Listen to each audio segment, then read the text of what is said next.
All right, guys. Thank you for joining us. For those of you who didn't tell us where you're from, just let us know what city and state you're from. And Paul and I put together this for you. Jeff is our friend. Jeff was with Berkshire Hathaway up until earlier this year when you made the transition. It was the easiest transition of Jeff's life, and it was really good. He went through hell. Bad. Yeah, when you have a business that large, right, to transitions. It really wasn't that bad. I mean, we planned and prepared. It was funny though, because we announced at FutureCon in December that we were coming over. And when I was on stage and announced it, we still were officially at Berkshire and stayed officially Berkshire until January 31st.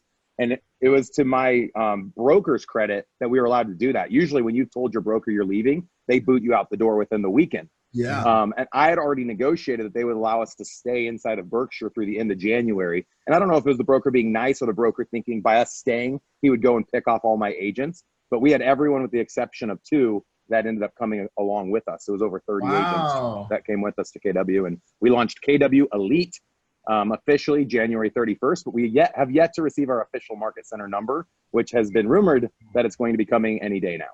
So if you go to refer to me, you're not going to find us on the system. Just send an email to jeff@kwelite.com. And then just so people know, he was the #1 Berkshire Hathaway agent. And then now as he transitioned over, you're in Omaha, Nebraska? Is that where it's at? Right? Yeah, so 2018, we were #1 in units. We were awarded that in 2019. So we left as the #1 team at Berkshire when we came over.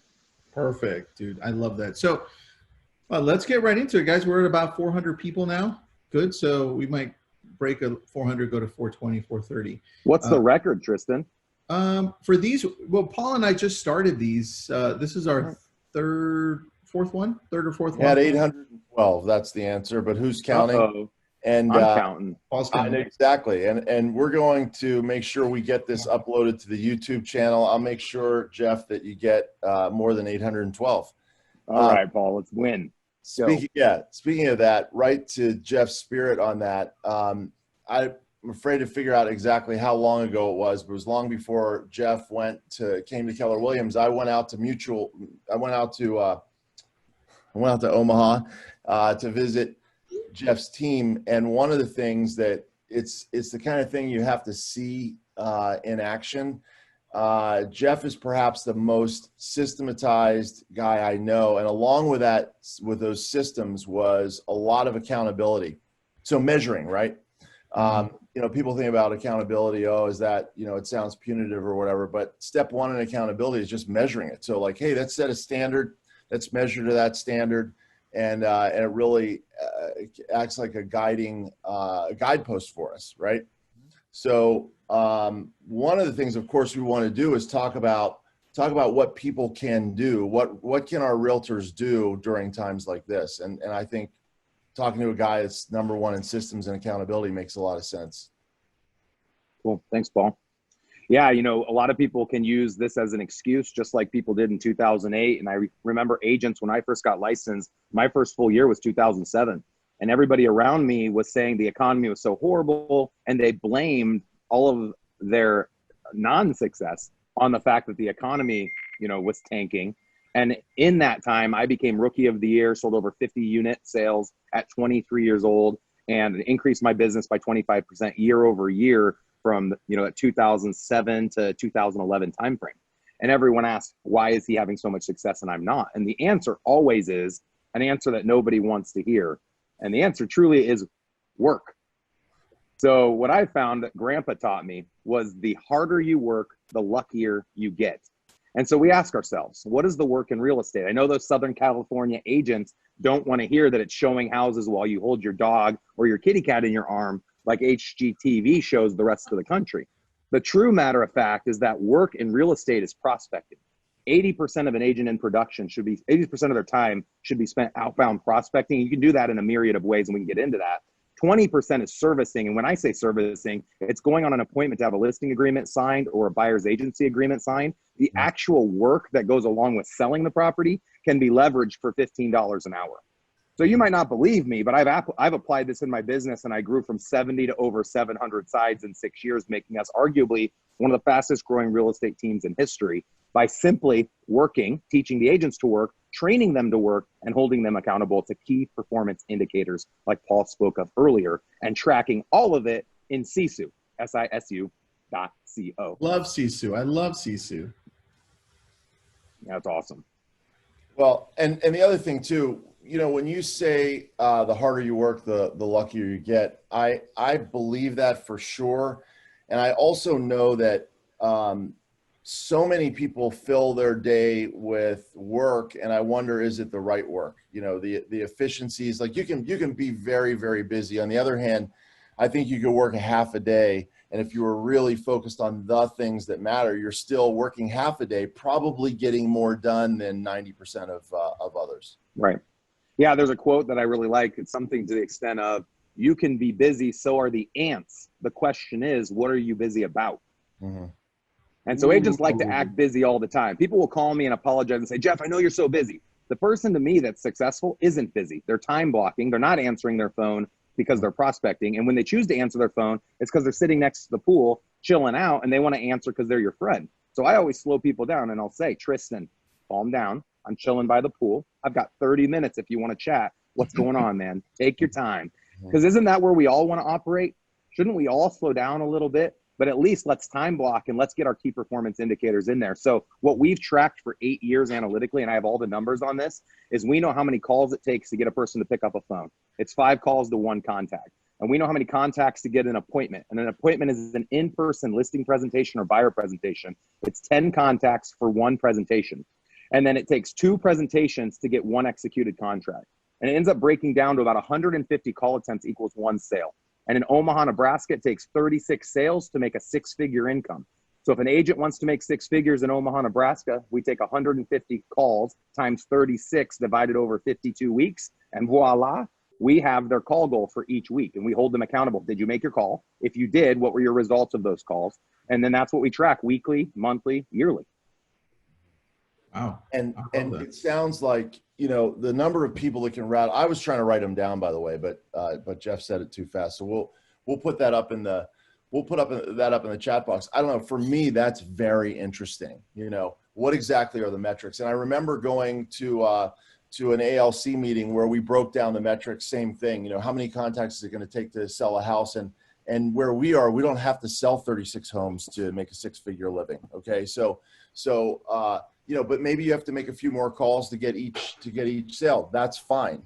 But figuring out what those numbers are, and I remember just even sitting with a group of ALC members when we got down to how many calls it took and how many they're going to have to do over such, you know, it seemed like it took the wind out of the sails out of about 8 of the 10 ALC members at that particular table. I just went over to one table, you know, went through the numbers with them, and they're like, oh, really? You know, and then there was about 2 of them that were like, wow, okay, at least we know.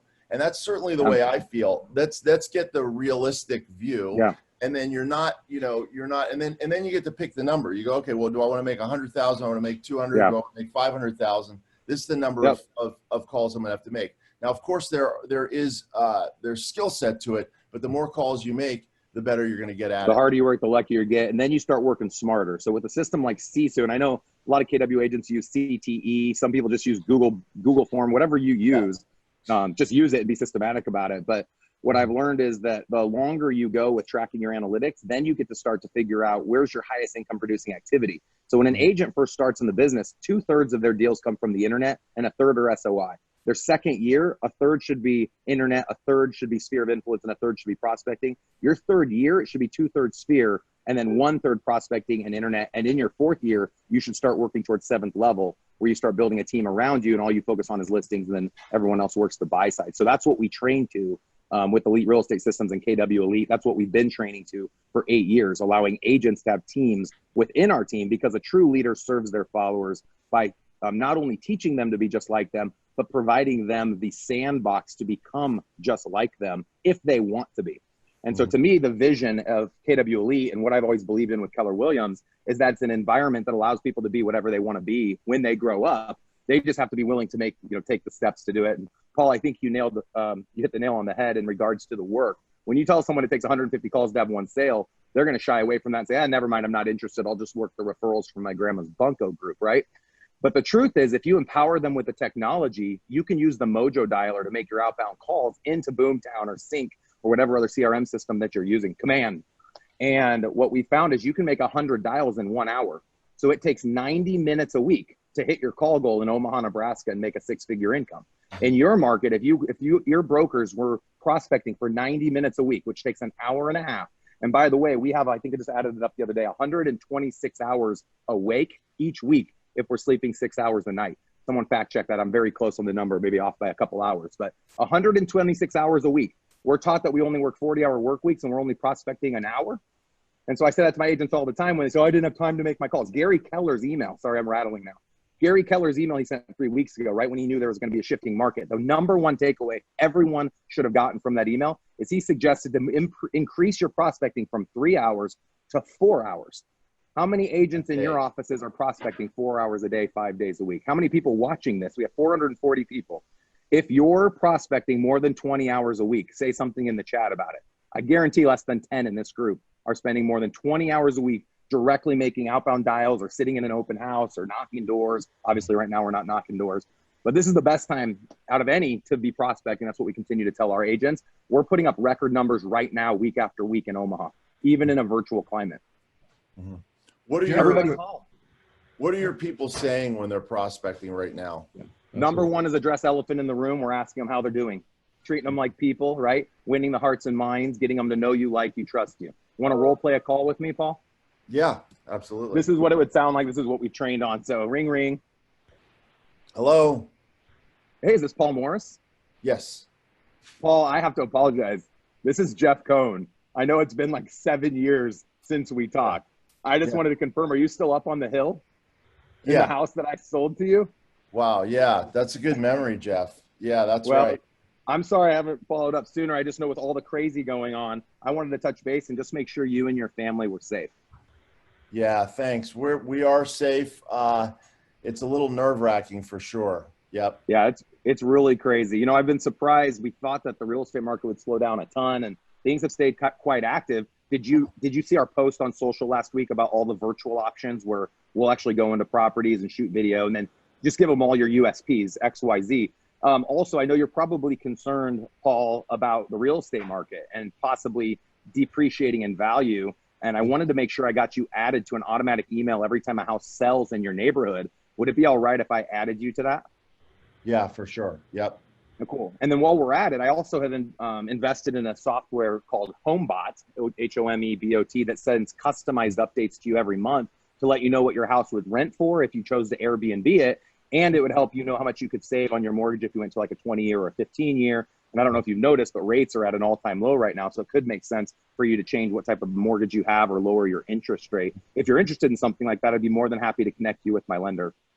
Sure. I mean, I don't see myself doing anything in the near future, but why? Yeah, sure. Why not? Cool. Well, hey, Paul, it was great to connect. I'm glad to hear the family's doing well. If it's all right with you, I'd love to do this type of a phone call every couple of months, and I'm going to do a better job staying in contact. Again, I apologize. It's been 7 years. There's no excuse for that. But while I've got you on here, one last question. I know things are crazy right now. Do you happen to know of anyone who's maybe their real estate transaction fell apart and my investment company could swoop in and save the day by helping that seller sell the property? Not offhand, but that sounds like an interesting thing for sure. Well, if you come across anyone, we're going to see a lot of that, I think. My investment company, Dynamic Properties, would actually come in and buy the property. We can't buy at market value. Obviously, it's a for-profit entity, but we have saved a lot of deals where we've helped sellers move on to their next property because their buyers have backed out. And then obviously you're going to come across other families that are just going to be forced to sell right now. It would be we would love the opportunity to be able to represent them if the time is right and they want to put their house on the market. So just keep me posted if you know anyone. Sure. And I, to the extent that was phenomenal, to the extent that people think that I'm playing along and being an easy recipient of the call, it's not what I do. The reason why I seemed like an easy recipient is that I'm being genuine. My goal in that call is to be genuine on the tough side or genuine on the annoyed side. And if he would have annoyed me at all, I would have come right back at him or said, hey, I got to go. But I was getting little bits of information very quickly, and then also you're offering value. And so it's hard for me. I want to say no. Okay, I want to be a tough recipient so Jeff can showcase his skills. But when Jeff says to me, "Can I send you an email when houses sell in your neighborhood?" I'm just going to say yes to that. When you say, "Let me put you on a mailing list to tell you what's going on in the marketplace where you live, is that okay with you?" I'm just going to say okay to that. Yeah. And if you watched, I checked in on their life, gave, and then asked at the end. That's what I was going to bring up, Jeff. A couple of things that Jeff did is the fact that he's actually just calling, right? That's number one. A lot of people overthink this process, and to just pick up the phone and look what he did. He said, "Hey, I haven't talked to you for 7 years." And that's the case for most agents. That's why he did that, right? We haven't talked to our past clients for years. And there's nothing wrong with that. But the fact that he's reaching out and saying hello and seeing how they're doing and then letting them know how the real estate market is right now, that's the key. Because the first question we get is, well, what's happening with real estate, right? So Jeff, Paul, I have a question for both of you from a friend of mine here, Jay Lieberman. He says, he's out of the Westlake Village office. You may know him. Jay's awesome. He says, "What's your guys' feelings on this virtual landscape lately being jet fuel for online sales, killing off a lot of in-person agents? But," he says, "I think it will do the opposite, making human agents more relevant instead of less." Is that what you feel? Did Jeff freeze on us? I think he did freeze. I have a I have an answer to that, which is, my answer to that one is what it always is at this point, versus any other, and that is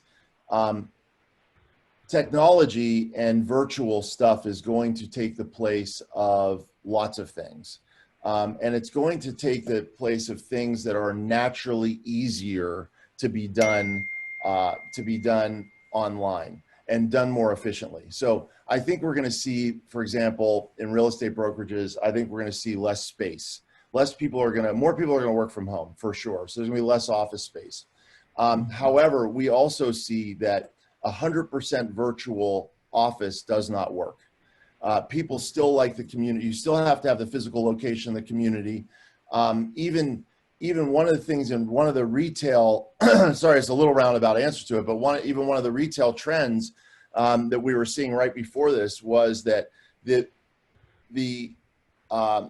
openings of brand new stores, retails that were doing really well, were very often a virtual retail that is now opening a small bricks and mortar, not the other way around. So even with the really successful retail shops, people still want to be able to go in somewhere and touch and feel the merchandise. Now, the reason why I believe that real estate will not go totally virtual is that homes are not a cookie cutter commodity.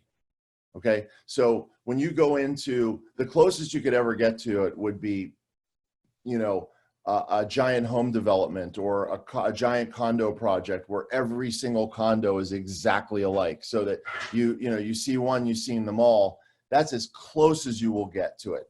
But every house is slightly different. Neighborhoods are different. Even I live in Santa Monica, and I'm a real estate professional. And yet, if I have a question about the value of my house, or a house comes on the market, I want to talk to one of the top real estate professionals in Santa Monica, not me, that buys and sells a lot of homes there. So yeah, I think some of the functions of a realtor will go online and will go virtual, as they should, and become more efficient.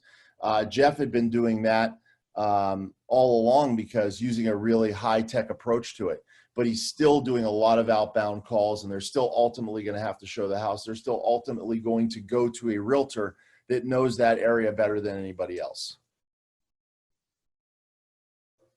Mark Cohn says, well, everybody agrees with you, Paul, first of all, so awesome. Mark Cohn says the book 7 Levels of Communication tells us the same thing, face-to-face. Yeah, Michael Mayer says the same thing. Face-to-face is really important. That's one thing that we are noticing, that people crave the in-person meetup, and that's a beautiful thing. So Other question is, people have to feel at home when buying their home. That's one reason we will never go 100% virtual. I think it's a lot deeper than that, but I think that's part of it, because people do purchase homes sight unseen. I mean, look at all the military families. Like over 50% of them purchase sight unseen, right? That's just the way the whole military world works when it comes to purchasing. And that's okay. One question that, first of all, Jeff is coming back on. He just texted me. He just had internet issues, so he'll jump back on. You know what's funny is I got a text message from a mutual friend of ours. Oh yeah, I got a text message from a mutual friend of ours who will be a great guest upcoming, and he's like, "Hey, I love the webinar you guys are doing. Is Jeff back on?" He's coming. He's connecting his video. I saw his photo. Hey, Jeff. Okay. Oh, Hey, well, hello. I got a text from, you remember Cliff Rigo? Yeah, of course. Okay. So I got a text from him while we were on, and he said, "Oh, hey, I love your webinar." And I was like, "Oh, well, Jeff disappeared. Maybe you could jump on, but now you're on." But Cliff would be a great future guest for us. He's a stud. An absolute superstar as well. All right, let's line him up. on. Let me text him right now. There you go. So I wanted to visit one more thing. I don't know where you guys have moved on to, but in regards to the role play, I used to do role play coaching, and my group does role play every week for an hour, and they push people to get into uncomfortable conversations. What I have found strategically is to always address the elephant in the room, always address the thing you're most concerned about first. And then the other thing is, if you notice at the end, I wasn't perfect. And that's okay. People don't want you to be perfect. If you're perfect, they think you're a telemarketer. You want to make mistakes in the call. You want to stutter, and you actually want, to some extent, to seem nervous or more so authentic. And at the end, when I tried to ask you, "Hey, do you know anyone?" I kind of stumbled around, and I didn't do that on purpose, but I didn't care that I did it. And if you do care and you feel embarrassed by making a mistake, people will feel that, and it's unprofessional. Making a mistake's not professional. It's how you respond to it. And one of the things too is there are two things that help me with it as a coaching point going working with others too is, number one, I say, like, look, what's the worst thing that could happen to you on a call? And we're real about it. We go, okay, I get 10 team leaders ago, they go, in the last 3 years, tell me the worst thing that happened to you. And I tell them the worst thing that happened to me, which is pretty bad, by the way. Somebody's like, "Oh, I know you, I know your company, you guys are horrible, don't ever call me again." That's sort of the worst thing ever. And really, it's more about what state of mind they're in and that sort of thing. And to not take it personally and know that can happen. That's the worst case scenario. But another mindset piece too is, if you're calling because you need a sale, which, let's say we need a sale. We're calling because we need a sale. Okay, right. Great. But if you're calling, like Jeff said in the beginning, and you're offering value, you can focus on the value that you're offering. Now, it's important to make those purposeful asks along the way, but the idea is to call and add value. People really, truly, maybe they don't want to be bothered. Maybe they don't, this is all in your mind, and maybe that's true. And also, maybe they are very interested in learning. Like, I'm telling you right now, I am interested in the thing that Jeff offered me. I want the email with all the house sales in my neighborhood. I want to know, what is this? Paul, I'll get you set up. What's your email address? Right? I'm ready for it. Right? Let me say one other thing to this. So the point I've made to my agents is that we celebrate their failures, not their successes. So when we hold them accountable, the goal is making your call goal. It's not how many contacts did you have. Obviously, I know if they make 5 calls, they'll get 1 contact. So I don't care about how many contacts. I care, did you make the calls? And did you fail forward? Here's the truth. Agents don't want to make the call because they're embarrassed that people might say no. The person might say, "I don't want the email. I don't want to meet with you. I don't like you. I don't like your company. I don't like your regional director." Who knows what they're going to say? But the point is, the more no's you get, the more yeses you get. The biggest loser in your office is always the biggest winner. And all the time we think that the biggest winner has some special, unique power, or they have a connection that you don't have. And we make all these excuses why we're not successful. The truth of the matter is, and what I've experienced coaching thousands of agents and hosting thousands of agents on my podcast, is the people that are at the top have failed more than everybody else. Yeah, there's no question about it. It's just getting in the game, for sure. I agree. Jeff, I have a question for you from the audience. 2 things. One, what CRM are you using? Are you using just Boomtown, Command? Yeah, so we were one of the first 100 Boomtown platforms. We launched Boomtown in fall of 2011, and we're still on Boomtown. We're not officially KW. Once we are, we're going to run Command parallel to Boomtown. We're really excited. Command was a big reason we came over, and so we're going to start integrating into Command as much as we can. Perfect. We now have a regional tech trainer, in addition to the help that Tristan's giving us. Our regional tech trainer, Blake, and Tristan do a once a week command call. And it's really, amazing stuff. Blake created a smart plan for this, for what's going on right now. And there's a way to implement that very easily. So I'm finding Command very useful. We're using Google Ads, Facebook Ads, Craigslist, Zillow. We're pointing all of those to Boomtown. We'll also test those out, pointing them into Command, just essentially your squeeze page. And then for lead follow-up, we're using Mojo Dialer. We're using Sisu to track everything analytically. We're using Trello to manage our contract to close process, which we do for all of our agents. They don't touch a file once it goes under contract. We take it all the way to closing. And then we use Dotloop for all of our e-signing. And we initiate that loop from Boomtown, which then it pulls in all the analytics. So I know how long a lead, in the last 8 years, I know that the average lead, guys, I've sold 5,000 houses. The average lead is in our system for 6 months before it goes under contract. And then it's another 45 days in escrow. So the results you get today on your closings are based on the work you did 7.5 months ago. So when an agent's killing it today, getting closings, they actually aren't killing it today. They could be in Hawaii on the beach. They killed it 7.5 months ago. Mm-hmm. Well, that puts us into that next question, Jeff, which is, what are you guys doing right now to be killing it 6-7 months from now?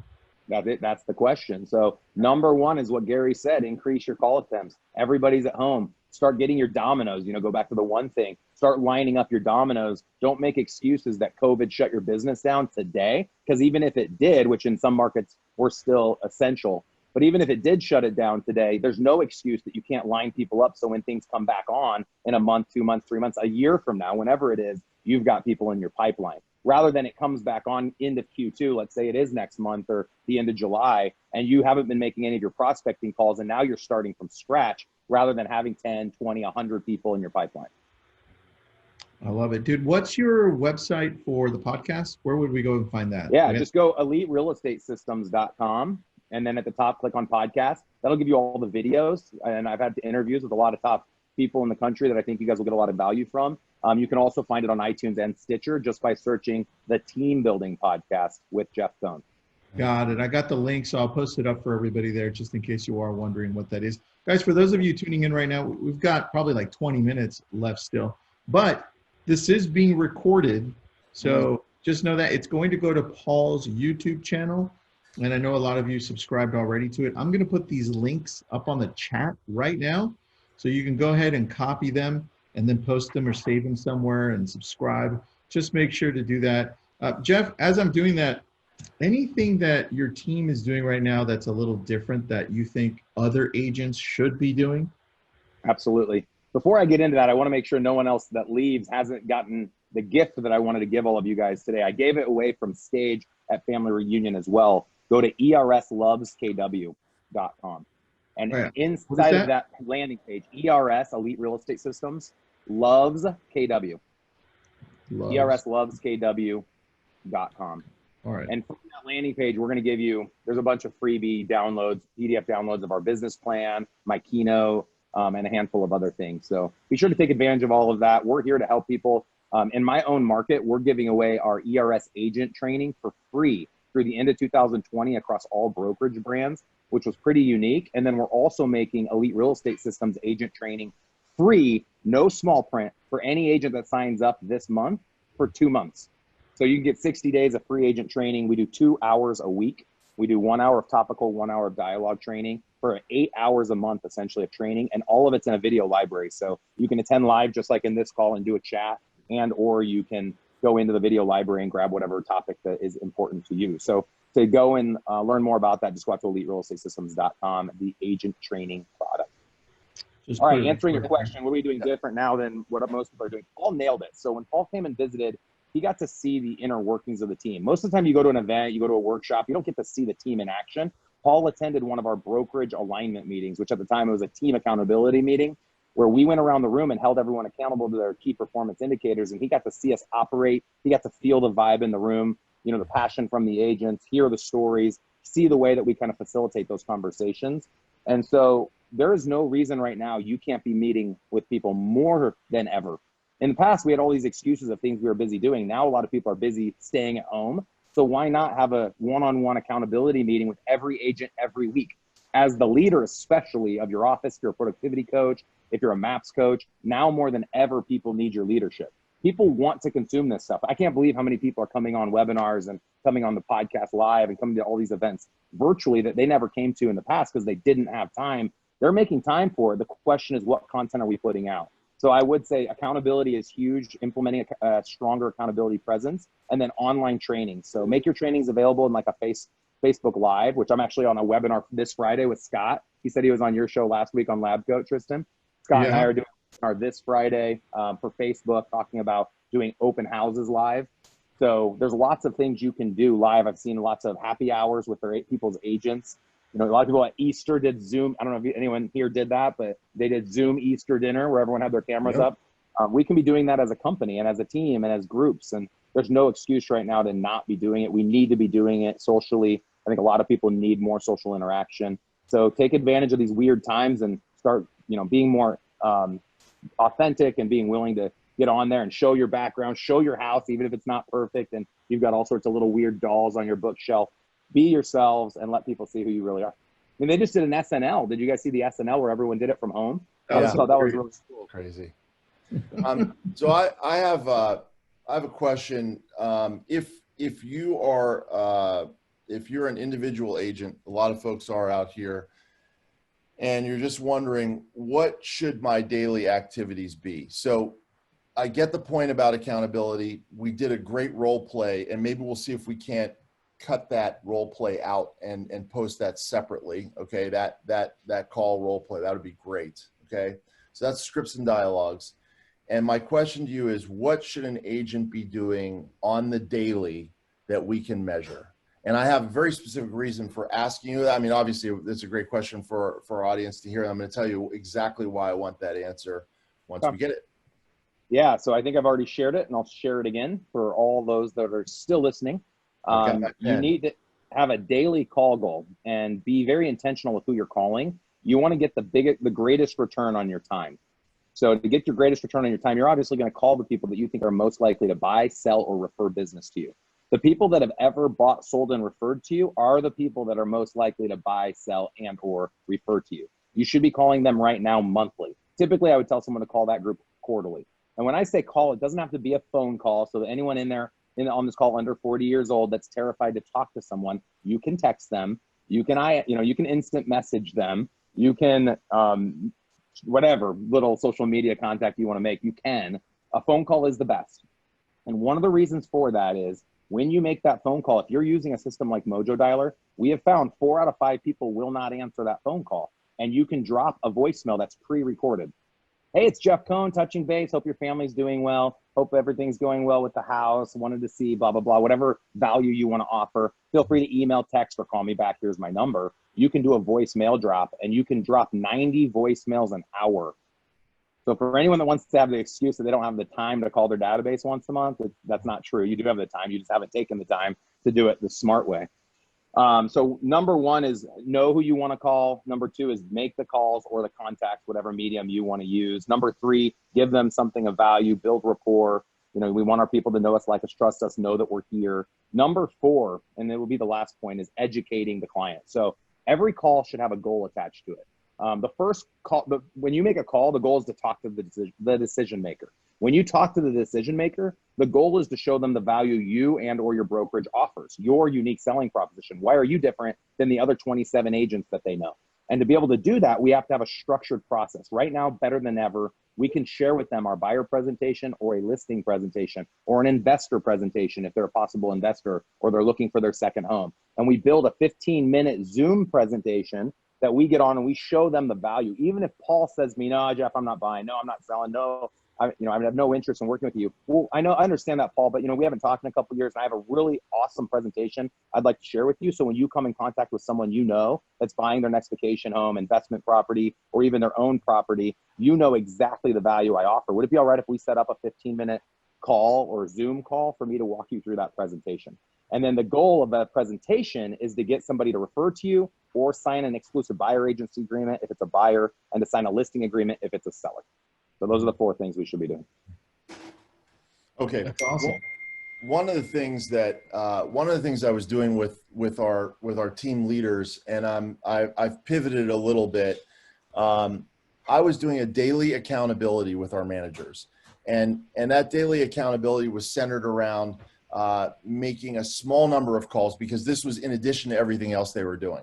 And what we did was we measured the number of calls per day, the total running number, the total number of appointments had, and the total number of hires made from a very specific group. So when you said know who you're going to call, that was the first thing we did. We created this little pool. So we modeled that. And one of the things very consistent with what you were saying was we actually celebrated when our team leaders reported a 0. So he came in and said, I made 0 calls today. The reason why we celebrated that was because in 118 days, we had 20 team leaders participate. And in 118 days, we never had a team leader that didn't report. So if they're like, oh, I'm on vacation, it's okay, report a 0. So that's that's a crazy accountability piece. We actually celebrated the zeros. And then, when you look at the group accountability, you get that kind of fire from it. Now, I'm relaunching it today for our team leaders, and it's going to be different. It's going to be what we're calling an I care call, right? Which is calling and checking in. And first we're doing it with our agents inside, and then also some outside. And it's a way to stay in touch with our community, build our community inside, and then also outside. And we're measuring those, and we're going to have them report on the daily. The reason why I share this with the agents on this call is that I think now more than ever, we need the support of the region and the group together. So I'm going to also launch an agent one. And the thing that I was thinking about doing, Jeff, is we're talking about for the team leaders, 30 calls a day, okay? 30 outreaches a day. And I have a little formula how to do that even on text message. So my text message to you, the first outgoing text message to you would be, hey, Jeff, hope you're doing well. Just checking in to see how you and your family are doing. I might throw in a, let me know if there's any way I can help you, and a little message of optimism. This too shall pass. Okay. And let me know if there's anything I can do, Paul. That's the first message. More than 90% of the time, I get a response back to that. Okay. It's like, oh, wow, I've been thinking about reaching out to you. You can't imagine how many people are, they're almost waiting for this contact. Right. And then after that, then I have a cut and paste, which I prepare daily, a different cut and paste with topical information from that particular day. Like, oh, wow, did you see this thing? Or here's a piece of, here's a great piece of information for agents in your neighborhood. One of the things you can do, which is consistent with social distancing, is you can get in your car and drive around and figure out what's going on in the neighborhood. And even, that we have 2 Whole Foods in our neighborhood. There's a line down the street at one of them. The other one doesn't have a line. Just little things that you can demonstrate that, number one, you're out there, you're making it happen. You're a resource for them, whatever it is. And there's always a great piece of information. So that's sort of a two-part piece. And today I'm going to start with the team leaders measuring those I care messages. Do you think that 30 outgoing for agents is a good number to start with? 30 contacts. 30 contacts or 30 call attempts? 30 call attempts. A text is a guaranteed contact. That's your point. Yeah, and if you get a response back, or a call and contact, yeah, I would say 30 contacts. Yeah, so that would be 150 call attempts a day, because it takes 5 call attempts to get a contact. Or if you're mixing, just make sure you have a delineation there. So if you're sending a text and someone doesn't respond, then that doesn't count as a contact. That doesn't count. Okay. Fair right? enough. And if your people aren't getting a 90% contact rate, which that's phenomenal, and Paul, you might get that, but the average agent just reaching out to people that don't barely know them, they're probably not going to get 90% response. Statistically, my agents are getting a 20% response. And I do like that you want to measure contacts, and this is the point I was making earlier, but I think the attempt is what we should celebrate. Did the agent make an attempt? So track the attempts, and I think 30 is a great number for 30 attempts. And out of those 30 attempts, I think your agents can expect to get about 5 people to respond. And if you get 5 people to respond a day, that's 25 in a week. That's a lot of new business for you. That's more. It's probably way more than people are doing right now. Oh, way more. Is there any other thing that we should be doing? So I'm going to do that. I'm going to take the 30 attempts, okay, and I'm going to organize how I'm going to do this. Anybody in the region that wants to do this with me, it will be done. And here's the cost. Here's how much I'm going to charge. 0. Okay, so I want to build this. I want to build this huge muscle. I really believe that we can come out the other side of this stronger than before, because business may be way down. This is a time where we can increase market share. So if you're the 2nd or 3rd or 15th agent in a market, you will probably be the only person doing this.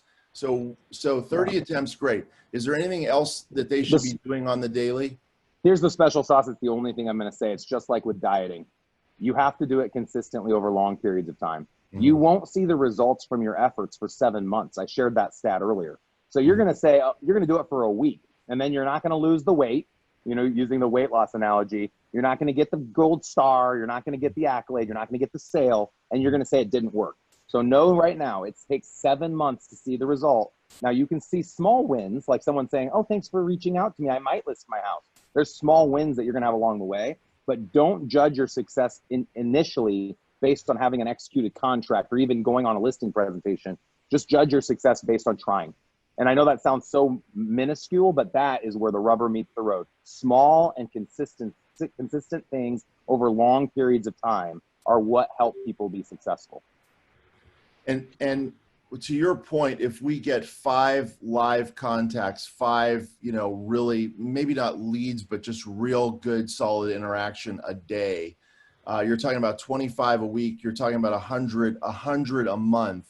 I mean, we've been on this a month now. I mean, this is a practice that we can, for those who are not doing it on the regular, this will be a muscle that we can build now that we can carry through.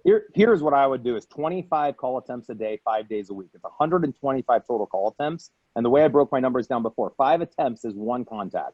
Mm-hmm. So if you make 25 call attempts, you'll talk to 5 people. You'll talk to 25 people a week should be the goal. So you could even tell someone, you don't have to make the 125 call attempts. You just have to talk to 25 people.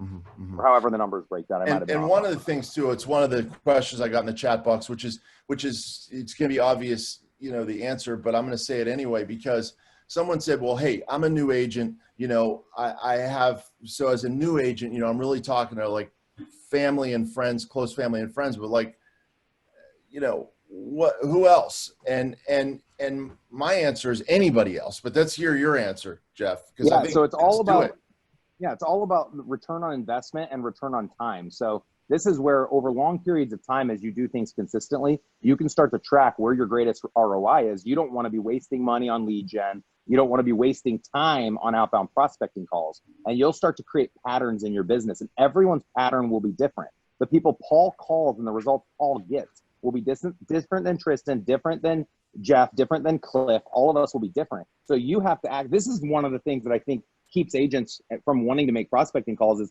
you actually have to self-actualize and take a step back and ask yourself, where can you be the most successful? Who should you be calling? Paul can't tell you who that is, but Paul can provide you with the vehicle and the systems and the platform to help you figure out who that is. Paul can train you on how to be successful on the call. Paul can hold you accountable to the call, but it's your responsibility. This is your business. You guys are independent contractors. You chose to be on this call today. You're going to choose to do these calls or not. If you want to, I will make a promise to you. If you do this consistently over 7 months, this year will be your record year. With COVID, it will still be your record year when things open up. Your Q3 will be like your Q2, and that's a promise. But you have to do this consistently over 7 months. Will be all of last year's business. That's a crazy, you know, if we just stop and kind of like, you know, shine the lights, go, hey, did you guys hear that? That's a crazy statement. Okay. And it's said to you by one of the top realtors in the United States. Okay. If you do this 6 months from now, your business will look better than it did before this. Okay. If you do nothing, we already know what your business is going to look like when we come out of this. Worse. So those are your choices. Here's the best part, Paul. What's the worst thing that can happen? So you say, okay, fine, let's do it. I'm taking Jeff's challenge. I'm going to prove him wrong. And this fall, your business is dead. No one wanted to work with you. It was a complete fail. And you look back and you go, was it truly a complete fail? Because what you figured out was what you did was wrong. You called the wrong people. You said the wrong things. You weren't held accountable the right way. You weren't self-motivated the right way. Whatever it was, is what you did was you figured out what not to do. So your next 6 months, hopefully you do the opposite and you have success. So there's no way to lose here. I love that, dude. If you don't know who to call, I mean, everybody, I mean, how many names do you have in your iPhone? Yeah. You know, it's just like, period. Just well, start. Old school was, for those that don't know what this is, there's a phone book is what people used to call it. It was like this paper book that had people's phone numbers in it. And I remember back in like the 80s, 90s, I was 7 years old when my mom got her real estate license. And their trainers would say, call the phone book. That's the lowest return on investment. Do not call the phone book. So to Paul's point, if they're in your cell phone, which I bet the average person has 1,000 contacts in their cell phone. I think I've got like 10,000 in my phone. Right. Just call everyone, start from letter A to Z, go through your phone contacts, then go to Facebook. Facebook Messenger is a great way to contact people. And same with Instagram. The reason I say that is because there's no way, I don't know of a vehicle right now other than virtual assistants, to mass message someone in Facebook. Anyone can mass email. And you can mass text, but you can't mass Facebook message. Tristan probably has a hack for it. You'll have to teach me, Tristan. Other than using my virtual caller, and Facebook will limit you to around 50 messages a day, but people will read that. Nobody discards a Facebook message, but how many of us discard our mail or discard an email? So go in and just have a template. Paul, insert template. You know, Angie, insert template, and at least get your 50 contacts a day on Facebook Messenger. Yeah, good point, guys. To wrap up, I just want to say we do have a webinar on Thursday about command. So I just put the link up there. This is being recorded. So it's going to go to Paul's YouTube. And I did put the links up there. Jeff, I also put the links to your podcast. It's your main website so people can find everything about you, all the great information about you. And also, I also put that link, ERS Loves KW, so that anybody who wants that gift, you can put it there. Any closing words, guys? Because we've got about three minutes or so. I just, you know, I'll let Jeff have the last word because he's really the expert that people have come to see. And I just want to say, Jeff, thank you so much for taking the time to do this. I know I'll go back to something you said before. I know how busy you are, but then again, how efficient you are, and I appreciate you taking an hour out of your time that you could spend with your family or on your business, talking to me and talking to Tristan and 3 regions representing 8,000 agents. I know that the people on this call will benefit from it. I'm going to put out the I Care challenge and accountability to the agents. So we'll have daily accountability for free for those people who want to do it, along with our team leaders. I really appreciate it, Jeff. Thank you so much. Hey, thank you, Paul. And thank you, Thanks Tristan. for making it happen, bud. Yeah. My closing sentiment would be, I would invite everyone right now. We're in a very special time in our lives. You know, everyone always said 2020 was going to be the biggest year. We always assumed that meant for our business, but maybe this is, and I'm going to get teary even talk about it, but maybe this is the biggest year to connect with your family. Maybe this is the biggest year to start yoga. Maybe this is the biggest year to quit smoking. Maybe this is the biggest year to get up at 5 a.m. and get your workout in. It doesn't have to always be about the money. It's not about the 1 and zeros in your bank account. It's about being the best version of yourself. And we've all been given a gift to now finally do the things that we before made excuses to not make time for. So I invite everyone listening, make the time for the things that matter most. You might come out of this and quit real estate and decide to be a yoga instructor. Or you might come out of this and decide, hey, I might want to spend more time with my family and have more family dinners at 5 p.m. every night. Whatever the case is, choose to self-discover, dare to self-actualize, and accept the challenge to be different. Great. Beautiful closing. Thank you, Jeff. Thanks for your time. Guys, I put up the links there. Go take a look at them. Go to Paul's YouTube. This is recorded. We'll replay it there. Thanks, Okay. everybody. Thanks, you guys. Thanks so much. See you later.